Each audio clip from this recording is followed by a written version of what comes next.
2018's A Quiet Place and 2021's A Quiet Place Part 2 completely blew me away. In previous years, when a new so-called monster movie got released, it felt like beating a dead horse. There's only so many different ways you can craft such an idea for the big screen. Sometimes it does in fact feel unique, but in other cases, it's like you're watching the same exact thing as the original movie it's connected to, or just another Jaws ripoff. However, 2018's A Quiet Place proved there's more to this genre than originally thought possible. The film transcended cliché monster flicks with a smart, inventive addition to the genre. Once the trailer released, I was hooked, and very curious what this movie was about. It didn't reveal much information at all. The only thing it told the audience was that our characters live in silence using sign language as their way of communicating, just in order to survive against what seemed like an entity or a monster of some sort. Simply put, the movie itself did not disappoint. It's great, and probably the best movie this genre has ever put to screen. A Quiet Place Part 2 then released 3 years later in 2021. While it didn't receive the same amount of praise the original movie had 3 years prior, it came awfully close. And I'd argue this film is even better than the first. It has all the elements that made the original great, plus expands on the world building, and I'd even call Part 2 more unpredictable over the 2018 movie. But that's up to your opinion. All in all, these films are two of the best made monster movies ever. They're far away from the B-movie titles this genre has become known for over the years. And legitimately, you could have made the argument that both Quiet Place entries were good enough to be nominated for Best Picture. That then brings us to another 3 years later, present day 2024. The latest Quiet Place installment has released, in the form of a prequel, A Quiet Place Day 1. Even though leading up to this film I knew it didn't stand a chance of being better than the first two, I still put it near the top of my most anticipated movies of the year. And why wouldn't I?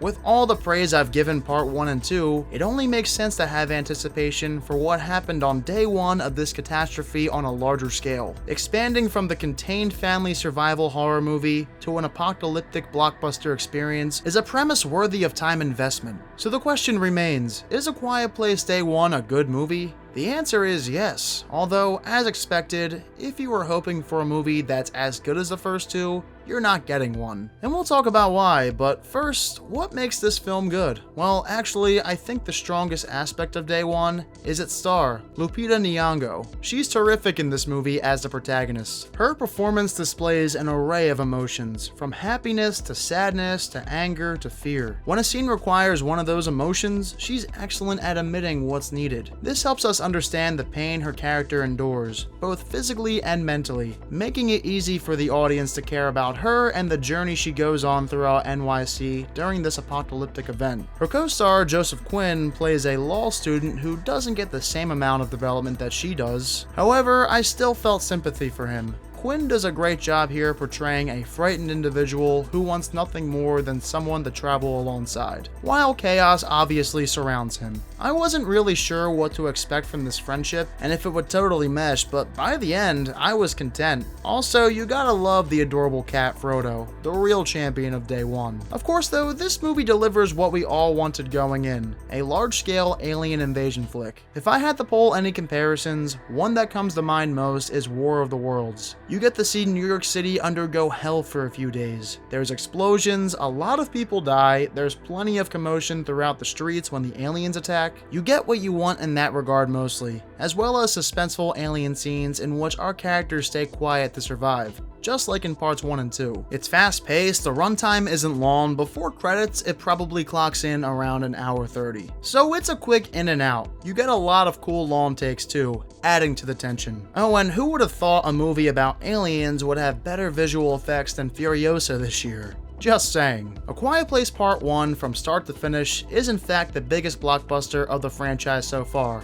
But is that a good thing? Well, like I said, you're not getting a movie that's as good as the first two. The reason? It's because they moved on from the compact thriller environment to more of your typical doomsday spectacle. It doesn't make Day 1 a bad movie by any means, it's still really enjoyable, but admittedly, this felt a lot more cliched. There's some cheap jump scares, you know exactly when bad things are going to happen, and I'm gonna be honest, I knew how this movie would end, making it a little disappointing. Just watch any alien/zombie/whatever apocalypse film and you'll be able to guess where Day One is heading. That's what happens when you have a larger scale. So unfortunately, you're not getting the suspenseful thriller that made the first movie so good, or the unpredictable, anxiety-driven sequel. This is basically just another fun B-movie apocalypse experience that you've seen before. If you're disappointed about that, it's understandable. But you probably should have seen that coming. Some people will enjoy Day One more because of its blockbuster environment, and that's also fine too.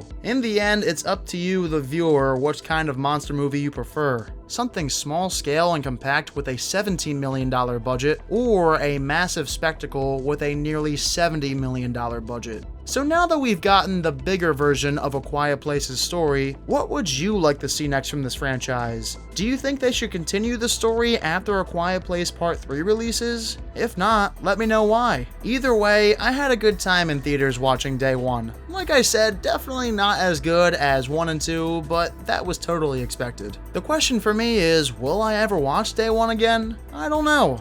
I don't think it holds as much rewatch value as 1 and 2, and I've already rewatched those movies a handful of times, so it'll be interesting to see if I revisit this prequel again in the future. Anyway, thank you all so much as always for watching this review. If you haven't done so already, make sure you give this video a thumbs up and subscribe to the channel. I'll catch you guys later this week on the 4th of July with a very special video. See you then, and have a great holiday.